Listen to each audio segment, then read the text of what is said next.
को सीधे लिए चलते हैं राजकोट, जहां से हिमांशु हमारे सहयोगी हमारे साथ जुड़ रहे हैं। रिवावा ने यहां पर रविंद्र जडेजा का अपने पति का दम भरा है, लेकिन देखिए क्या जामनगर की उनकी ये लड़ाई उनके लिए आसान होने वाली है। एकदम स्टार कैंडिडेट वाली तस्वीर दिखी आज हिमांशु। देखिए बिल्कुल स्टार कैंडिडेट वाली तस्वीर तो दिखी ही, साथ ही साथ रिवावा ने जब वोट मतदान करने के बाद अंजना ये बात कही कि ऐसा पहली बार नहीं हो रहा है जब एक परिवार के अंदर दो विचारधारा के लोग हों।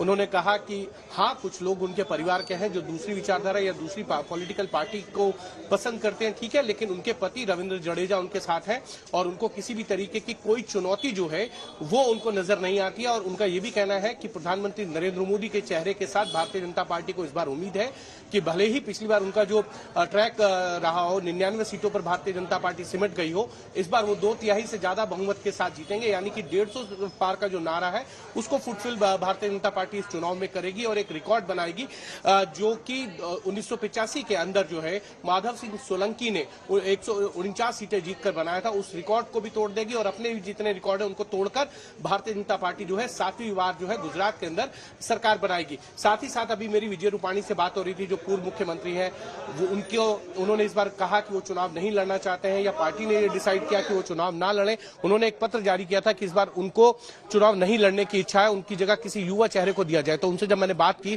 कि अब पार्टी आप किस तरीके से देखते हैं अपनी राजनीति को, तो उन्होंने कहा मैं एक पार्टी का कार्यकर्ता हूं, जो भी जिम्मेदारी मुझे पार्टी देगी मैं उसको स्वीकार करूंगा और अभी मुझे पंजाब का प्रभारी बनाया गया है, मैं संगठन का काम कर रहा हूं। मैंने उनसे पूछा कि आप क्या राजकोट से 2024 के अंदर लोकसभा चुनाव लड़ेंगे, तो उन्होंने कहा पार्टी तय करती है, अगर पार्टी जो मुझे कहेगी कि लोकसभा लड़ना है या नहीं लड़ना है ये पार्टी के ऊपर डिपेंड है, अगर पार्टी कहेगी लड़ना है तो मैं लड़ने के लिए तैयार हूं।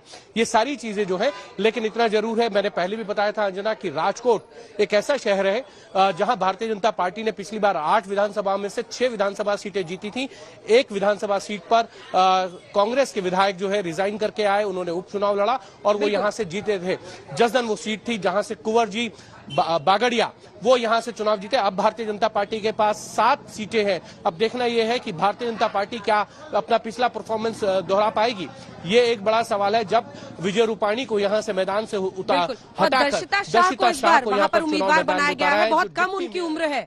ठीक है, मैं लौट रही हूँ आपके पास, मैं लौट रही हूँ हिमांशु। प्रभु जी, आपको क्या तस्वीर समझ में आ रही है? क्या मुद्दे हावी रहेंगे या मोदी की लोकप्रियता ओवरराइडिंग फैक्टर बन जाएगा? हालांकि आप देख रहे हैं अरविंद केजरीवाल हो, आज कांग्रेस पार्टी की भी तरफ से मल्लिकार्जुन खड़गे से लेकर सचिन पायलट, बहुत सारे लोग चुनावी प्रचार के लिए आज उतर रहे हैं, क्योंकि ये एडवांटेज तो रहता ही है कि अभी वो ऐसे इलाकों में प्रचार करेंगे जहां पर दूसरे दौर में मतदान होना है। प्रभु जी, अंजना, आपने ठीक कहा कि मोदी की जो पॉपुलैरिटी है वो टेस्ट पर है। सवाल ये उठता है कि आपको ये डिसाइड करना है, इस बार का इलेक्शन अगर आप देखें, हमको ये चुनाव डिसाइड करना है कि चुनाव में मुद्दा क्या है। मोदी मंत्रिमंडल वर्सेस वहां के कार्यकर्ता कांग्रेस के या आपके मुख्यमंत्री, उनके बीच में चुनाव है, या वहां कर लोकल जो बीजेपी कार्यकर्ता हैं या उनके मुख्यमंत्री, उनके खिलाफ चुनाव है। मैंडेट किसके लिए मांगा जा रहा है? मेरे को अभी तक समझ नहीं आया। मैंडेट क्या मोदी जी के लिए मांगा जा रहा है? तब तो मोदी जी जीत जाएंगे, तो शक ही नहीं है। अगर मैंडेट वो सरकार के लिए नहीं मान रहे, जो वहां की सरकार पिछले 27 सालों से चल रही है बीजेपी की सरकार, उसमें से 12 साल मोदी जी भी वहां पर मुख्यमंत्री रहे हैं, और जो अभी जो मुख्यमंत्री रहे उनका नाम तो कहीं मैंने सुना ही नहीं कि उनके नाम पर भी वोट मांगा जा रहा है, जो पिछले 6-1.5 साल से शायद मुख्यमंत्री हैं और पिछले 5 साल में 3 मुख्य वहां पर चीजें हैं। तो ये एक ऐसा चुनाव दिखाई देता है पहली बार कि बीजेपी ने अपना सारा मंत्रिमंडल, अपने 12 के 12 मुख्यमंत्री वहां पर चुनाव में उतार दिए हैं।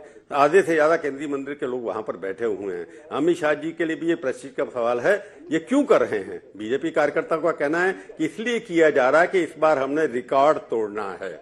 जीत तो हमारी निश्चित है, परंतु हम 122 सीटें, 23 सीटों का जो रिकॉर्ड पहले से 137 सीटों का है, उसको तोड़ना है। उसके लिए मोदी जी और उनका पूरा का पूरा मंत्रिमंडल वहां पर जम करके बैठा है।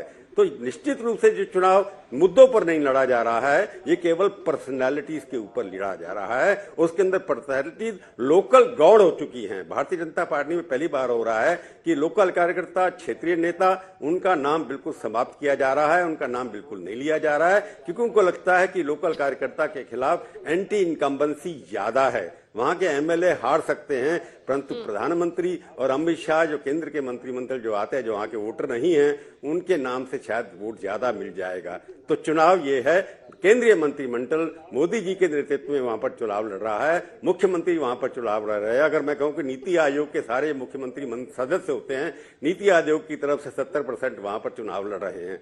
अब देखना है कि ये विश्वास उनके प्रति कितना उठता है। जैसे आपने पहले कहा कि 99 पर अटक गई थी, क्या ये 99 से उठ करके 127 से 140 पे जाएगी? झगड़ा इस बात का है। जीत तो मानकर चल रहे हैं कि हमारे होने वाली है। बिल्कुल।